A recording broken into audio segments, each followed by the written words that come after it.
My name is Jerome Altman. I am the director of the Exodus Drum and Bugle Corps.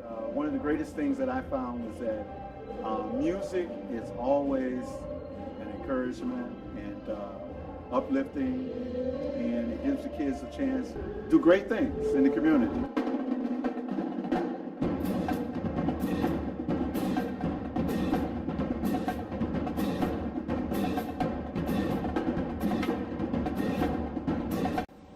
Good morning, everybody. It's Chosen, your host, and it's a wonderful experience to be back at 816 North Laramie, Chicago, Illinois. And I'll be your host for today. We're going to do something a little bit different. You see that I have two young gentlemen right beside me that's similar to my age, close, but not that far. And I want them to present themselves. It's going to be a kind of like a youth interview and something different, something you can get intake in on about the community, what's going on in the world, what's going on about you, near you, and everything else that you're interested in the world today. So without further ado, they're going to introduce themselves. You have the floor. My name is DJ the Indigo Child, aka DeAndre.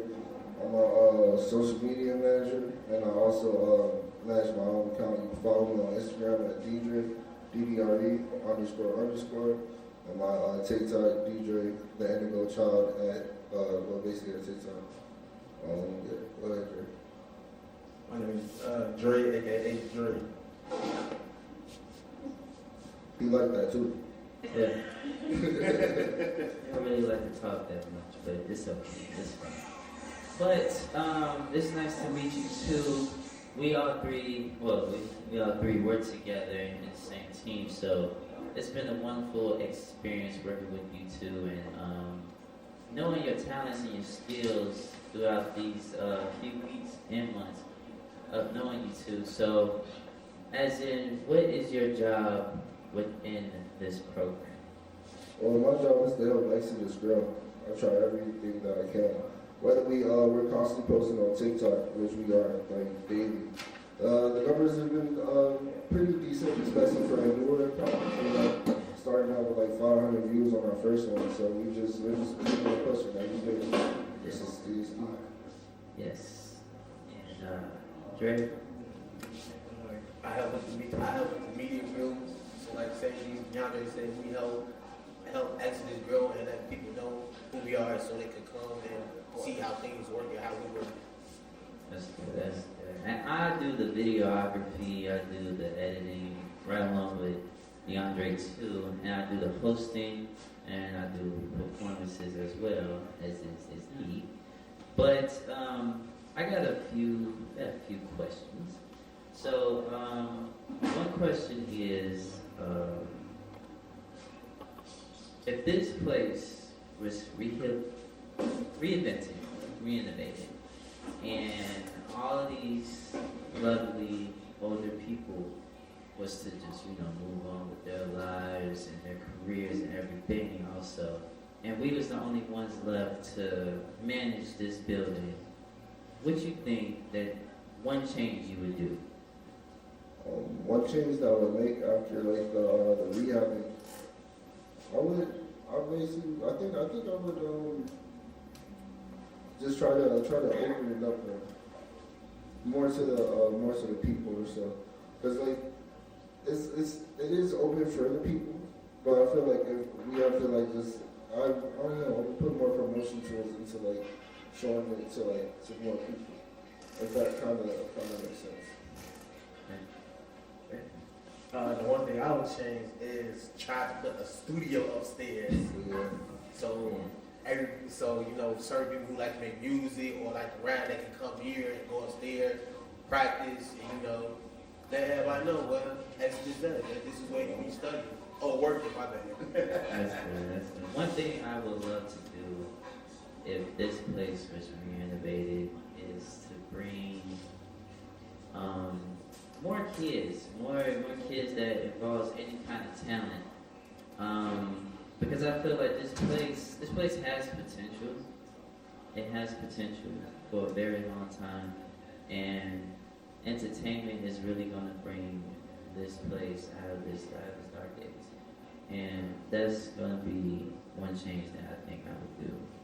And another question, um, if there was like probably 10 kids outside lined up, ready to work in this building right now, what you possibly think that you would teach them? What would be their beginner's guide of working here? I think the beginning guide to working here is like kind of the same question Mr. Alvin posed us as we walked in the building. He said, "What do you want to do with your life? What do you want?" And I thought about it because like I've always thought like I wanted the world as like my oyster. What do I want the world to be for me? So what do I enjoy to do the most? I enjoy social media. I enjoy what I do on social media. And so I feel we ask that question first, and then we try to like put them in a direction that helps them get to their talents, what they want to do the most in their life. So we start with 10 kids and we figure out what they all aspire to be. Hey, Dre. Football. Bowling. If there was 10 kids out here right now, I would ask them, what are you very much interested in? Like, are you a type of sports player? Do you like media? Do you like to cook, study, research? Like, I would ask those type of questions because you never know. It might be that one special kid that had that interest, then others could help each other on. Yeah. Those are really good answers. I got another question about the neighborhood and this particular community. What is your intake on it? On every day coming here from your house to work? Is there a change? Is there something needs to be changed? Would you like something to change, or would you love something to stay the same? Oh well, honestly, because the winter time, crime kind of goes down, so it's a little bit more chill coming over here. But like the summertime, I remember calling my uncle right away. I couldn't deal with the building being closed. I'm like, I can't be like that. Yeah. And, the one thing I would change is maybe location in a safer environment. But as for this is where everyone is. Because if you take them out the heart, how they gonna get here? If they live around the area. So I feel like this is still the best place for people to come. Just so that we're here in the heart. Great. I agree with DeAndre. Change the location and the safety for kids. Straightforward. I told you, he don't like to talk as much. So you ain't gonna get much of a sentence out of him, but 3-4 words. About a web page and what you all like to do, you could create your own shows, and if you got some talents to teach the kids in certain areas, if they're learning program, what would you do at the minute? Okay, we're talking in that case, with kids specifically, if they want to be into they have their goals in mind, the certain challenges that I can teach, then I'll show them what I do, which is how to form coherent sentences online, how to structure different things that people might like, how to reach a consumer base, how to figure out a diagram of who your consumer is, who wants your product. Teach them little things like that because they'll go a long way if that's what they're looking into. If they're looking for social media management, if they're looking to build websites as well, I could use some of my talents as well to help them create websites. So yes. And there's a lot of things that talented youth can do. I feel as if they have the ambition to do it and the drive to do it, we're willing to teach. Well, you got anything to say, Jerry? We'll go ahead. You want me to come back to you? Okay, I got you. For me, it'll be dancing. It'll definitely be dancing. It'll be entertainment in general because Getting on stage is not easy. It's not for everybody. I heard stories and seen people say like they froze, or how can you do it? How can you just be that one person in the spotlight while millions, thousands of millions of eyes just looking at you? And I feel like that comes with it. It comes with time, patience, and it comes with skill, but also as in comfortability from another performer, another entertainer.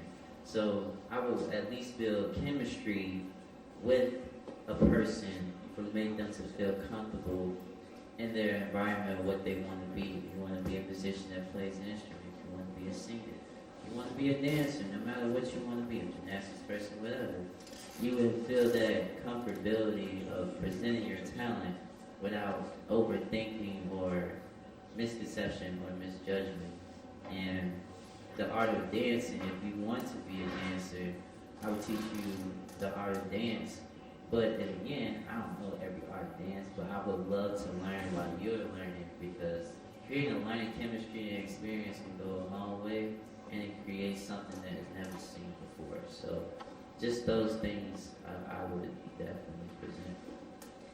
Yeah, and to double down onto what Chosen just said about performing, yeah. It takes a lot of guts to get in front of people, and I feel like one thing we don't talk about is ego. Because everybody's so like, they think ego is just like such a bad thing, but you have to have an ego in order to show people your presence is here. Because a lot of people, they don't have confidence in themselves, and in order to become confident, you have to build that ego for yourself. Self-esteem is important. Drake, that's what it says. Yes. What I would do is that I would teach the kids sports, because there are some kids who like playing sports. Like there's some kids who like basketball, football, soccer, hockey. I'm the type of person that show you, because you might or you might not like it, but at least that you're trying to interact with the sport that you might or might not like. Yeah. Any questions for the audience? So, do you gentlemen, anybody like to create, tell your story through media? Would you like to be able to do that? Would you like to be able to talk about your life experiences on television or through the internet radio or through a website where you could actually depict in drawing or in writing what it is you want people to know? Oh, yeah, go first. All right, so to answer that question, yes, I would be willing to do so.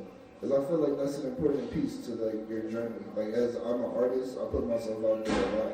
I put like my soul in my music. So a lot of people get to hear like my experiences that way.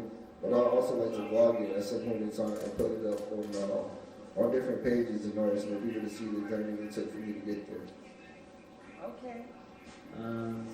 My answer would be yes. I always wanted to do a documentary more than anything, because sit down and listen or even watching a documentary of like a person's life experience through their career is like immaculate. It's amazing. It tells the story throughout history of what they're doing. So I would love to do a doc, especially the 6 years I've been doing Michael Jackson. I have experienced a lot of wonderful things, a lot of heartwarming stories.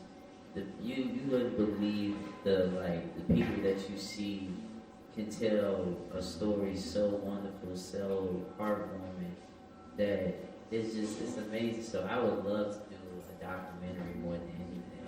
Okay, all right. So we're going to start that. What about you, Drew?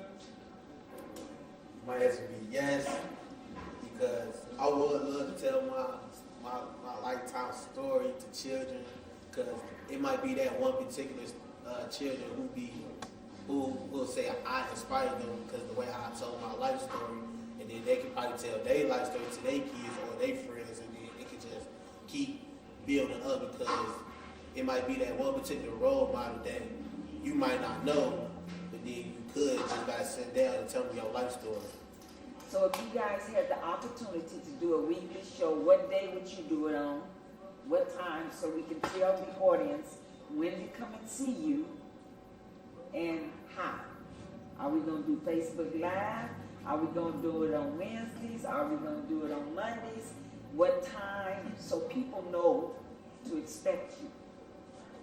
I feel we should keep the show recorded. Just because we're young. Like, we might say some out of pocket stuff, you know, that's just how the world is.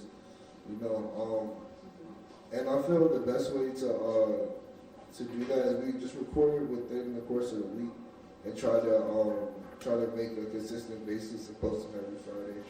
Because if we post every Friday, it'd be grand, and we can get like YouTube pick up on the algorithm that it's recognizing we're posting every Friday on a consistent basis. All right, the rest of you agree? I agree. Yeah, everybody got time on Friday, Saturday, and Sunday, so definitely. Yeah, even if we record it on Tuesday, we just gotta have the video out by Friday. Yeah. So yeah. All right. Agree. Oh, I'm looking forward to it. We got questions. Yes. I would like to ask a question because all three of you, as part of the Illinois Youth Investment Program, 13-week internship, could each of you just say something about your experience here so the audience, the youth, those that are interested can be a part of it as well? You can go first. My experience, I'm not gonna lie. Me switching to agency was very much. It was amazing. It was the best decision I had made because it was more interactive. It was more fun. You get to give your intake. You get to be with a person that sees a vision with you. That sees a vision within you. Like John, he basically came to us and said what we were gonna do with the kids, and I gave a wonderful idea for a virtual Secret Santa, and I thought that was amazing to give back to the kids because I never really heard of a virtual Secret Santa, but I can only imagine what it's like to sit with a parent at a computer and that parent tells you to write down anything you want. They're gonna type it for you within the email, send it, and their fingers are crossed to hopefully that dream come true. So I think just that in particular was the most wonderful experience for me to be creative, free-minded, and willing to basically fulfill a dream for a kid. Great. Great. We want you to go, Jay. The shy one. You ain't gonna say too much. No. When I first started, I really didn't know anything because I was new. But until Jerome had asked me, "What did you want it to be?" and I was just sitting there thinking what do I really want it to be? Because I just started.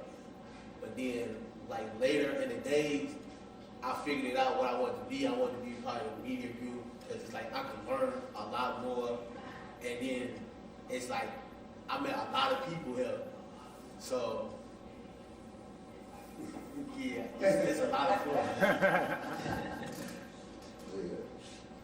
So far as my experiences, this has been a blessing in disguise because it's giving me the outlet in order to test the waters and see what I wanted to really do. Because I was chilling at home for a little bit until I got up here. You guys, my uncle, that one. But Mr. Alman asked me, what do I do? He was like, what do you do? I was like, oh, I left. He was like, oh, no, what do you do? I was like, oh, yeah, I do social media. He was like, oh, social media. That piqued his interest. And, I never really thought that social media was a lucrative career, but as I continued to read into it, I realized that the cap for it starts at $60,000 a year. So I was like, oh, I can build my portfolio there. And this has basically been the outlet for me, to get better advancements in my career. But I also want to give back to Mr. Allman by helping put this opportunity on the map that gave me the opportunity to get my own portfolio. But Very good. Yeah, if you're interested of coming down here, working with us, A wonderful recommendation, yeah. Yeah, I got a question. Yes.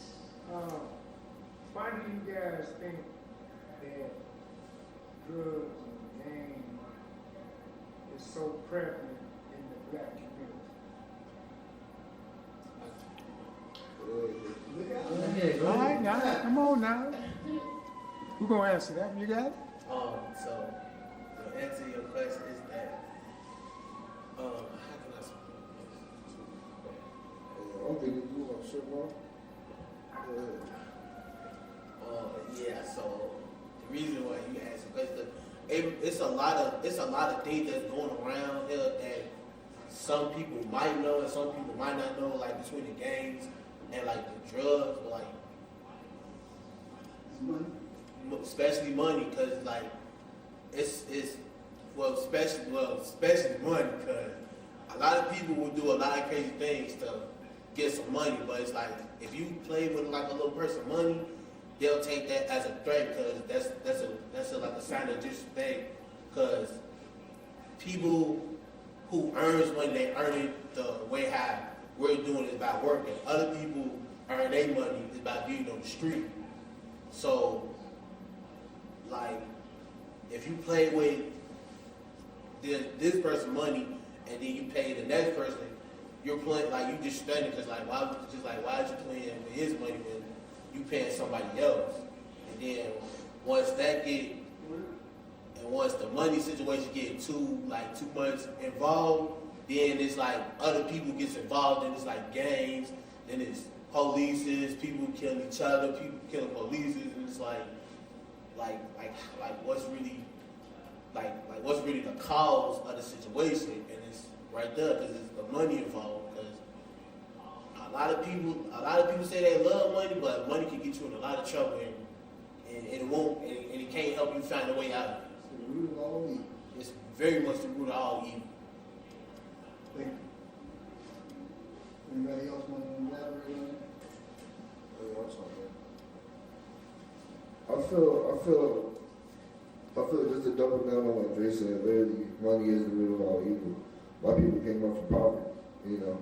We didn't, like, when we were brought over here, we were slave ships. So it's like, they didn't give us our 40, they didn't give us our 40 acres in a mill. They didn't get that, you know? So it's like, a lot of things happen over money. They had a division between our people over money. Money's the root of all evil. It just escalated this far because that's just what the test of time has proven. My answer to that question, legitimately, I feel like we as, legit, us as black people, I feel like we got the most emotions out of any race. And I feel like drugs eases our emotions. It becomes addictive through trying to escape our problems, the problems we live through. And that's the only way that we possibly can see it. You know, other races or even other people see it as exercising or reading or taking a walk outside or anything that's daily active. And we don't get that much insight, or it's not broadcast to each other. We just think that, drugs is the only way and the only way possible to ease our minds and ease our bodies and to escape our problems and everything, and also money. Money can buy you a lot of things, but money, it can't buy you back. It can't. It cannot. It can only prepare your funeral. It can create your obituary, and it can send you off. Yeah, Go ahead. I have a question, or maybe a statement, because this is Exodus. It's the second book of the Bible. And Exodus is the movement of God's people. And Exodus came about by the youth. And this is also the TV program that we adults do and use. It's called Exodus Out of the Hood. Is there any way possible that you could think about some things by you being here? Because evidently you've been blessed to be out of the hood because you're not out there selling the drugs and causing any crime. So would you be able to help other youth become a part of Exodus out of the hood? Yeah, I think it all starts by leading by example. By showing others that we can do, they'll think I can do that too. You know? So I feel like while we're putting our foot forward right now, other kids are gonna realize there's other avenues out here. The more representation we have out there, the greater. Like I said, the best streamer in the world right now, he's a black man, Cassinet, top streamer in the world. The more representation we have out there, the more avenues that we create for our younger people to see, the more it will inspire greater people in our from our race. You know, this is going to inspire greater. Because what comes from greatness? Great. Anyone of you would like to elaborate? Do you think that sports will do something? Yes, most definitely sports does. There's a lot of kids that have great potential, but it's like you have to. It's not like it's like I want you to show me that you are very interested in what you want to do in life. Cause it's a lot of kids that have great potential, but it's like they have to choose if they want that potential or not. Because we can show kids the right path instead of them seeing what's outside the world with all the killings, guns, all like everything else. So you just gotta show potential with patience and confidence. Question. How many of you have ever heard of the prison industrial complex? Do you know what it is? I don't know. Okay, so when you get in trouble in the United States, they put you in jail and then sometimes into prison. And the prison system has become an industrial complex because the people in the prison they are the commodities. They are what the prison is making money from. And there are a lot of businesses associated with that prison. Oh, yeah. And that is why it is an industrial complex. From the clothes the prisoners wear, to the food they eat, to the beds they sleep in, to the linen that covers those beds, everything comes from the private sector. Yes. It is a new business. And I don't mean new in the sense of new. I mean that the way we need to look at it is that it is a new business. And we are the commodities. Because there are more of us, even though we're only 12% of the population, it's more of us in prison than any other nationality. So knowing that, then from this day forth, you guys have a responsibility to help us teach the rest of the young people that they don't want to be a commodity. They don't want to end up in the prison system. They don't want to end up in jail. They don't want to end up with ankle bracelets. They don't want to end up on parole. So what can you all do, or what will you commit to do to help us to inform the rest of your age group that you don't want to get smart with the police, you don't want to end up in prison, because then you lose your identity and you become a commodity. What say you to that? Anybody? What I say to that,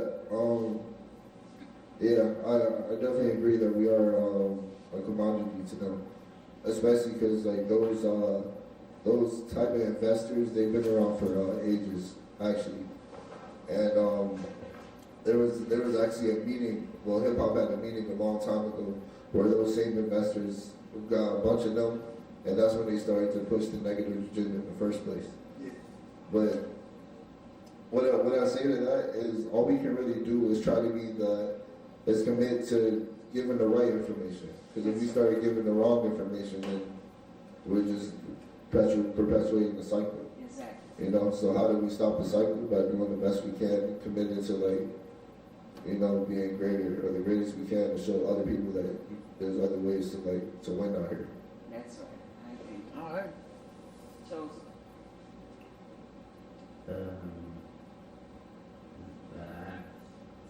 really don't have nothing to say because, well, because we're also very proud of you young men. And the reason that you all happen to be sitting up there with this little panel that you happen to have is because you're getting ready to introduce some things. Some things are about to change. You understand the responsibility. The torch has been passed over to you all. You have a great responsibility to do for the neighborhood, for the community, for society, and for the world. You all are blessed. You all happen to be up under the rainbow of indigos, crystals, rainbow children. And it's a blessing that you all were here. And like I said, we are proud of you. Let's give them a round of applause for God.